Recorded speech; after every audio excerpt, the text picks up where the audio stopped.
I got home that evening carrying the kind of exhaustion that settles not just in your body, but in your spirit, you know?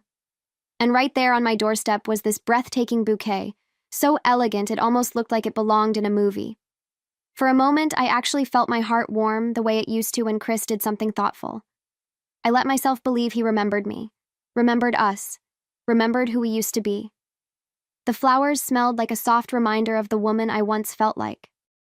And honestly, I allowed that tiny spark of hope to breathe. But the second I opened the card, everything inside me shifted, like the floor tilted and my stomach dropped straight through it. My smile disappeared so fast, it felt like someone slapped the joy right off my face. The message, short, cold, almost mocking, read, "Thank you for letting him be mine." Signed with just an A. I blinked at it, thinking my eyes were tricking me. My chest tightened, hot and cold all at once. And in that split second, I knew my night had just changed. I remember whispering the words out loud, as if saying them could somehow make them make sense. What is this? My voice felt small, like the version of me I thought I'd outgrown. I stood there at the door with the bouquet in my hands, feeling like I was holding proof of something I wasn't ready to face. The air felt heavier, thicker, as though the house itself knew something I didn't. My mind raced through explanations that didn't exist, and right then, without even stepping inside, I felt the first spark of anger ignite. I rushed inside, shut the door behind me, and dropped onto the couch like someone had pulled the ground out from under my feet. That card felt heavier than the entire bouquet, as if those 12 little words were carrying a truth I didn't want to claim.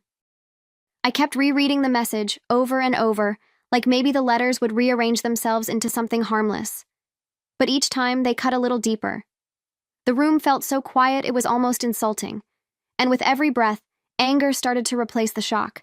I could feel my heartbeat in my throat, that hot, shaky rhythm that comes when betrayal is standing right in front of you. I kept thinking about how many years I spent trusting Chris without even questioning him, without looking for cracks. Maybe that was my mistake, assuming loyalty was mutual just because I offered it without limits. I stared at those flowers, trying to imagine the woman bold enough to send them to my door. And a tiny part of me wondered if she sent them because she wanted to hurt me, or because she wanted me to know. Either way, she succeeded. When I finally heard Chris come through the front door later that night, I felt something inside me settle into a cold, calculated stillness. I didn't want to cry. I didn't want to scream. I wanted answers. So I tested him with the lightest tone I could manage, almost playful, masking the storm underneath. "Did you send me flowers today?" I asked, pretending not to care. And the second he lied, instantly, effortlessly, I felt the truth pour into every corner of me. His "must be a mistake" told me everything. And my smile, the fake one I gave him, became my first weapon. After his lie, I watched him walk across the living room like nothing in the world had shifted, like my entire reality hadn't cracked open hours before. And that was the moment something inside me changed. Quietly, but permanently. I realized I didn't need the truth from his mouth. His behavior told me more than words ever could. Every shrug, every careless excuse, every empty smile suddenly made sense. I felt this strange mixture of fury and clarity settle in my chest, and it was almost comforting. As he talked about his day, I nodded along, but my mind was miles away, flipping through memories like pages in a book I no longer recognized. Moments that once felt sweet now felt staged. Times he'd been distant suddenly had explanations. My heart sank, but at the same time, something stronger rose to the surface. I wasn't going to beg. I wasn't going to confront him with shaky hands and a breaking voice. I wanted the whole truth, not just pieces he'd reluctantly admit. And if I had to dig for it myself, so be it. When he finally went upstairs, humming to himself as if the world were perfectly fine, I stayed on the couch with the bouquet beside me like a warning bell. I looked at those flowers, those beautiful, expensive flowers meant to humiliate me, and I made myself a promise. I wasn't going to let this betrayal break me. I was going to understand it, expose it, and make him wish he'd never lied to my face. Revenge didn't scare me. What scared me was the idea of staying silent, and as I gathered the card one more time, I felt the first step of my plan forming. The next morning, I woke up with that same tightness in my chest, the kind that tells you the problem didn't disappear overnight. I couldn't stand the idea of waiting around for answers, not when someone out there thought she had the right to taunt me. So I picked up the delivery tag and called the florist, trying to keep my voice steady. My hands were trembling, but my determination wasn't. The moment the woman on the phone asked how she could help, I felt my throat tighten. Still, I pushed through. I needed the truth more than I needed comfort. "Hi," I said, clearing my voice. "I received flowers yesterday. Could you tell me who placed the order?" My heart pounded so loudly I could barely hear her typing. When she finally spoke, it was like she dropped a stone right into my stomach. "It was ordered by a woman named Amanda," she said. Hearing the name made the reality feel sharper, more real. Then she added, "She left a message too." I already knew what it was going to be, but I asked anyway. And when the florist repeated those words, "Thank you for letting him be mine," I felt something inside me crack again. But this time, it didn't break me. It fueled me. I thanked her as politely as someone with a shaking voice could, then hung up and stood in the middle of my kitchen, letting the truth wash over me. So A had a name, a voice, a level of confidence that bordered on cruel. And I realized I needed more than a name. I needed proof, evidence, something undeniable. That evening, when Chris got in the shower, I took his phone with a steadiness that surprised even me. My hands didn't shake. My heartbeat didn't race. I just opened the search bar and typed Amanda, ready to face whatever appeared. And what I found, well, it was far worse than a bouquet.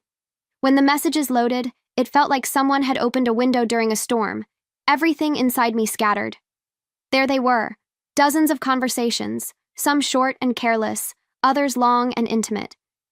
Plans, photos, reservations, love notes he hadn't written for me in years.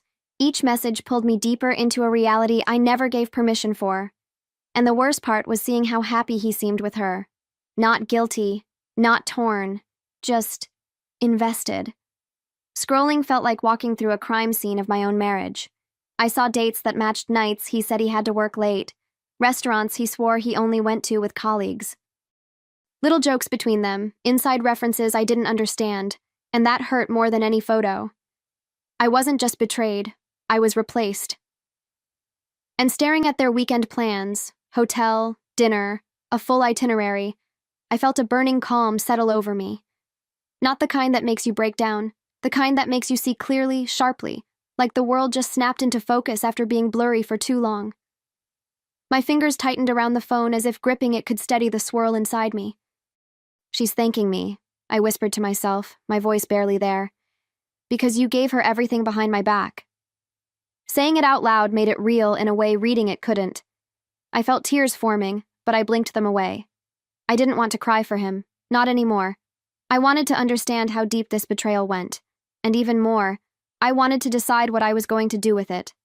I kept scrolling, letting every message carve a new truth into me. And with each word they exchanged, I saw more than an affair. I saw a parallel life he'd built without me. It was almost impressive, in a sick way, how effortlessly he switched between both worlds, smiling at me over dinner, then texting her the moment I turned my back, calling her after he kissed me goodnight. It made my skin crawl. But strangely, it also strengthened something in me. I wasn't the fragile one. I wasn't the liar. He was. When I heard the water shut off upstairs, I quickly put his phone back exactly where I found it. My heart didn't race the way I expected it to. Instead, there was a strange, controlled chill running through me, like I'd stepped into a different version of myself, stronger, sharper, quieter. I knew confronting him then wouldn't give me what I wanted. A confrontation without preparation is just a fight. I needed strategy, precision, the kind of calm that turns pain into purpose. And that required patience. As I walked into the hallway, I caught a glimpse of myself in the mirror. Same face, same eyes. But something was different. A resolve, a steeliness I didn't know I had. I touched the frame lightly, grounding myself, and whispered, "You're not going to lose." It wasn't about keeping him. It was about reclaiming myself. And as I turned off the kitchen light and headed upstairs, I knew one thing with complete certainty. The truth had only just begun revealing itself. And soon, he'd regret every secret he ever thought he could hide. By the next evening, I felt a new kind of calm settling over me. The strategic kind, the one that comes when the shock has burned away and what's left is clarity. I wasn't going to confront him with tears or trembling hands. No, I wanted to watch him lie to my face again, just to see how far he'd go. So I planned dinner, something simple but warm, the kind that made our home feel safe. I needed him relaxed, unsuspecting. And as I set the table, I rehearsed my lines like an actress preparing for the role of her life. When he sat down, I softened my voice, tilted my smile the way I used to when I was genuinely happy. "Chris, maybe we should do something special this weekend. Just us." The words tasted sweet, almost nostalgic, but underneath them was a steel blade he couldn't see. I watched his face closely, the quick flicker of panic, the forced chuckle, the hesitation before he spoke. I can't. Work trip. Booked last minute." There it was. Another lie. I nodded gently, letting a tender smile curve across my lips. "Of course. Work," I said, as if I believed him. But inside me, a different smile formed. Sharp, knowing, ready. Because I wasn't just listening to his lie. I was collecting it, storing it, filing it away with all the others. And as we finished dinner, as he talked about his upcoming trip, I felt the first hint of satisfaction. He had no idea I was already planning the weekend, just not in the way he thought. That night, after he fell asleep so quickly it almost offended me, I waited a few minutes before reaching for his phone again. It was ridiculous how trusting he was with his lies, how confidently he slept beside me while planning an entire weekend with someone else. The screen lit up my face in the dark room, casting a cold glow on the truth I was finally ready to weaponize. I opened Amanda's thread, the little heart icon at the top mocking me, and with steady fingers I typed the message he was supposed to send her. "Can't wait to see you Saturday, same hotel." Then I hit send. Watching those words land in the conversation felt strangely empowering, like I was finally stepping into the driver's seat of a car he'd been steering into a ditch for months. I stared at the message for a long moment, breathing slowly, letting that sense of control seep into me. This wasn't impulsive. This wasn't revenge born of chaos. It was calculated, thought out, deserved. And as I listened to him breathing softly beside me, I realized he had no idea his own phone had just scheduled his downfall.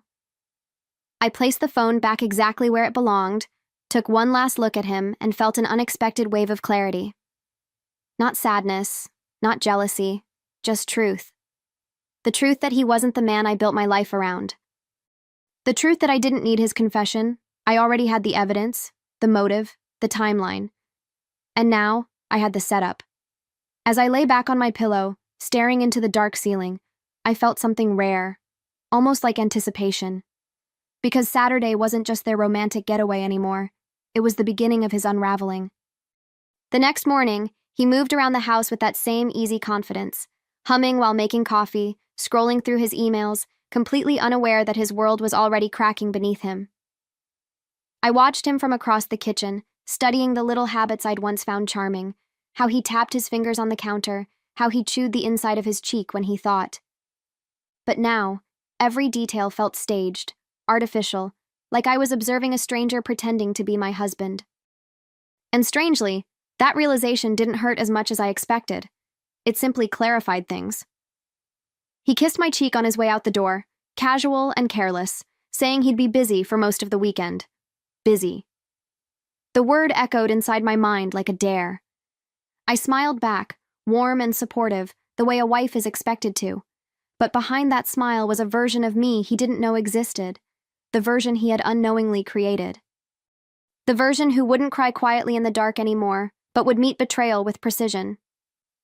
I watched him get into his car, watched the confidence in the way he drove off, and I felt a calm certainty settle in my chest.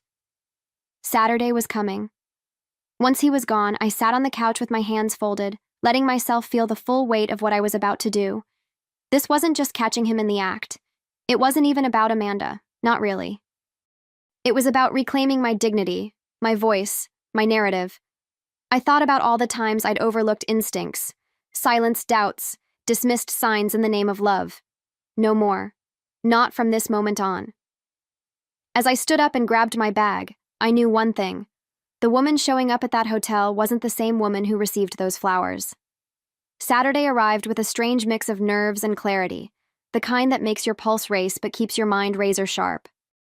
I drove to the hotel earlier than I needed to, wanting to see everything unfold from the very beginning. The lobby smelled like polished marble and expensive perfume. Places like that always try to hide secrets under elegance. I found a spot behind a decorative partition, half hidden by tall plants, and positioned myself where I could see the entrance without being seen. My breathing steadied as I settled in. I wasn't scared. I was ready. A few minutes later, she walked in, Amanda.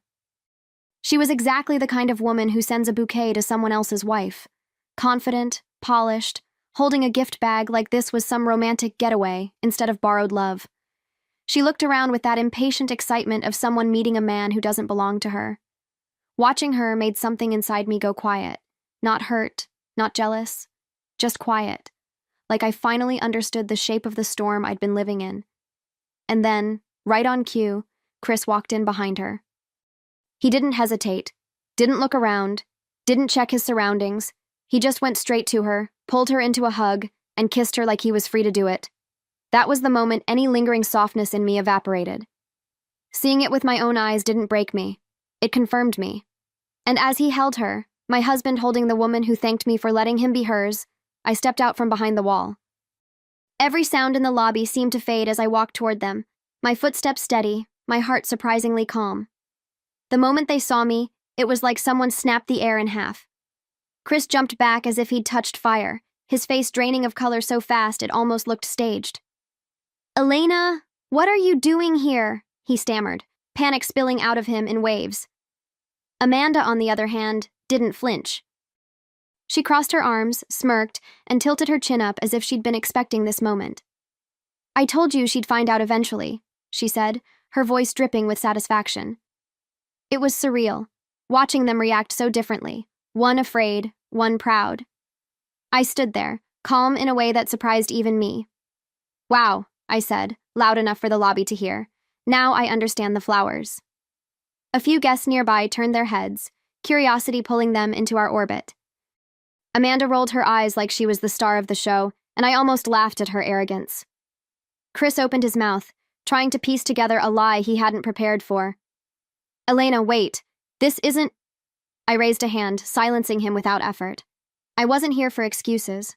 I was here for awareness, for truth, for myself. Then I turned to Amanda, meeting her gaze head-on. "You sent me a bouquet thanking me for letting him be yours? You must be out of your mind," I said, my voice steady, measured. She shrugged with a confidence that came from delusion, not power. "I just wanted you to know the truth," she replied, as if she were doing me a favor. I took one step closer, my presence wiping that smirk right off her face. "Oh, don't worry," I told her softly. "You'll regret sending those flowers." And in that moment, I felt the entire lobby lean in, sensing the storm brewing right in front of them. For a moment, none of us said anything. Chris kept glancing around the lobby, terrified of the eyes gathering on us, while Amanda tried to hold on to her arrogance like a shield. I took in both of their faces, his guilt, her smugness, and felt something powerful settle in my chest. This wasn't a breakdown. This wasn't humiliation. This was clarity. The kind that sharpens your spine and reminds you exactly who you are. And for the first time in a long time, I felt in complete control. Chris finally reached for my arm, desperate to pull me aside, to take back control of a narrative he thought he owned. "Elena, please, let's just talk, somewhere private," he whispered, as if privacy had ever protected me. I stepped back, denying him even the comfort of touching me. Guests were whispering, shifting in their seats, pretending not to watch while watching everything. And I let them. Betrayal thrives in the shadows. I wanted this moment in the light. I wanted him to feel what truth really looks like when it's not hidden behind excuses. Then I looked at Amanda one last time. She had started to fidget, her confidence cracking around the edges. "You really thought sending that bouquet would break me?" I asked, my tone low but firm. All it did was wake me up. She lowered her eyes, realizing she wasn't dealing with the version of me she imagined. And as I reached into my bag, feeling the weight of everything I'd gathered, every screenshot, every receipt, every piece of proof. I knew the real confrontation was only beginning, and I wanted him to see the next part up close. I pulled out my phone slowly, letting the tension settle like dust in the air. Chris's eyes widened the second he saw the stack of printed records in my hand. Bank statements, hotel confirmations, screenshots of messages he thought he'd deleted. "You didn't just cheat," I said, my voice steady, almost gentle. "You funded your affair with our money." I watched the truth hit him, watched his shoulders collapse under the weight of it, and for the first time since the bouquet arrived at my door, I felt something close to justice. He reached for me again, panic rising in his voice. "Elena, please, let's talk."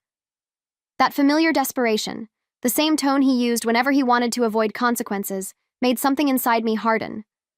"Oh, we will," I said, stepping out of his reach. "In court. With my lawyer." The words tasted like liberation. Amanda scoffed beside him, rolling her eyes like all of this was beneath her. "Oh, please," she muttered. "He chose me." Her confidence would have been amusing if it wasn't so pathetic. So I let myself smile. Not a sweet smile, but a knowing, victorious one. "You're welcome to him," I told her calmly. "Every lie, every bill, every mess. But he's leaving without $1. The shock on Chris's face was almost cinematic. He looked trapped, unprepared, like someone watching their perfect illusion crumble in public. The prenup had always been his idea, written to protect him. And now, it protected me. As I turned to leave the lobby, head high, I knew this wasn't the end. This was the opening chapter of the life I deserved. As I walked toward the exit, I could hear Chris calling after me, his voice cracking in a way I hadn't heard in years. For a split second, the woman I used to be, the one who forgave, who softened, who carried the weight of his mistakes, almost surfaced. But then I remembered the messages, the lies, the bouquet on my doorstep, and that part of me dissolved. He had traded our marriage for a fantasy, and now he was shocked the real world came with consequences. I didn't even turn back, not once. Outside, the cool air hit my skin like a reset button. I felt lighter, taller, like someone had removed a weight I didn't realize I'd been dragging. Every step toward my car was a goodbye to a version of myself that tolerated far too much. And the best part? He didn't know it yet, but I had already filed for divorce hours earlier. While he prepared for his romantic weekend, I had prepared my freedom. And that contrast, his secrecy versus my clarity, felt like the sweetest victory. When I reached my car door, I paused for a moment, letting everything settle inside me. There was no trembling, no second guessing, no guilt, just peace. Pure, unshakable peace. I thought of Amanda inside the lobby, realizing she hadn't won anything. And Chris, well, he was about to lose everything he never appreciated. I placed my hand on the car roof, took one deep breath, and allowed myself a small, quiet smile. Not out of spite, out of closure. The kind that comes when you finally choose yourself. Driving away from that hotel felt like crossing an invisible border, leaving behind the wreckage he created and stepping into a life I was finally reclaiming. The city lights blurred past my window, and for once, I didn't feel the usual heaviness in my chest. Instead, there was clarity. A confidence I hadn't felt in years. I thought about all the nights I waited for him, all the excuses I swallowed, all the doubts I ignored. And suddenly, none of that felt like weakness. It felt like the prelude to the woman I had just become. When I got home, I placed the last pieces of evidence into a folder. Neat, organized, undeniable. It wasn't about punishing him anymore. It was about honoring myself, the woman who stayed loyal, the woman who fought for a marriage alone, the woman who finally walked away with her dignity intact.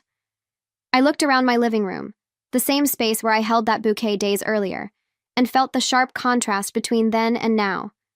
I wasn't broken. I wasn't abandoned. I was free. And freedom, I realized, is the most powerful form of revenge. As I stood there in the quiet of my house, I knew this wasn't the end of my story.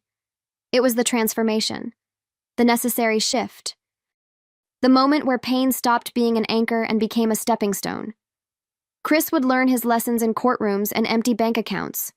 Amanda would learn hers in empty promises. But me? I was learning how to breathe again, how to live again. And as I turned off the lights for the night, one thought settled softly inside me. The next chapter would finally be mine. Months later, I found myself sitting in a small sunlit cafe, the kind of place where the chairs don't match and the air smells like fresh pastries and new beginnings. I wore sunglasses not to hide, but because I finally felt like someone who deserved brightness again.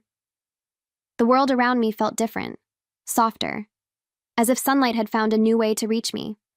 I was no longer walking with that invisible weight on my shoulders.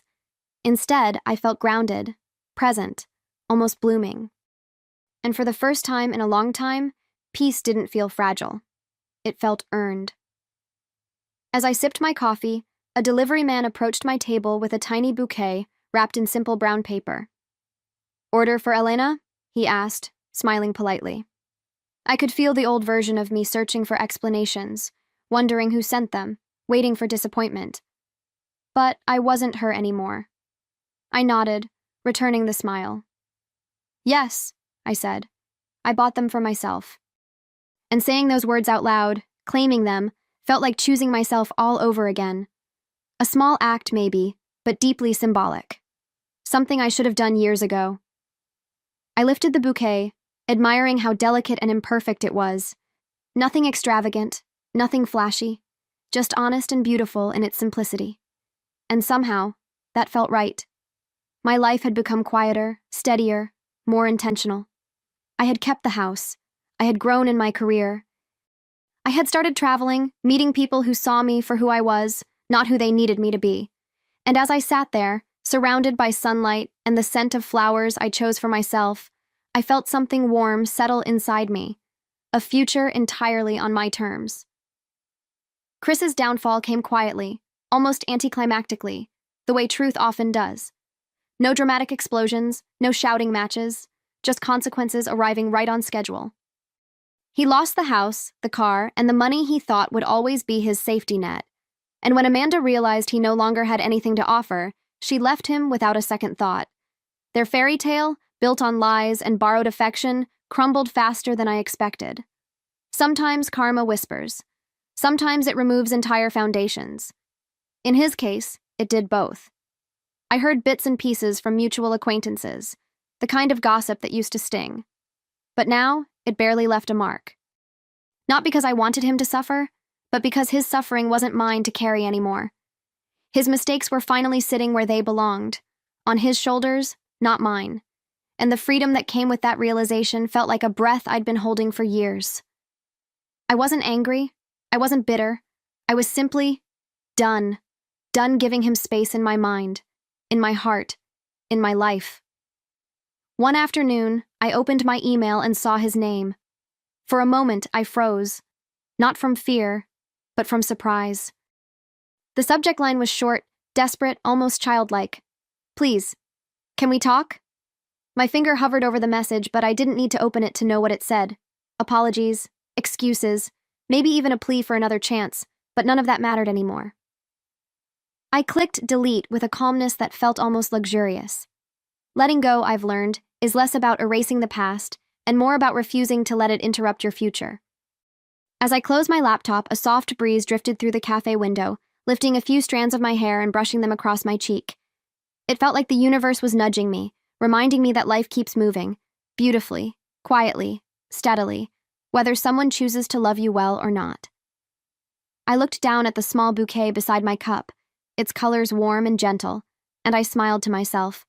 Not the kind of smile I used to fake for peace, a real one, a grounded one. A smile born from knowing I had rebuilt myself from the roots up. I leaned back in my chair and watched people passing by, some hurrying, others strolling, all of them carrying their own stories, their own joys and heartbreaks. And it struck me how far I'd come from the woman who once stood frozen at her doorstep, holding a cruel message wrapped in silk. I wasn't her anymore. I had stitched myself back together in ways she never imagined possible. Freedom looked good on me. Peace fit like a second skin. And the most surprising part?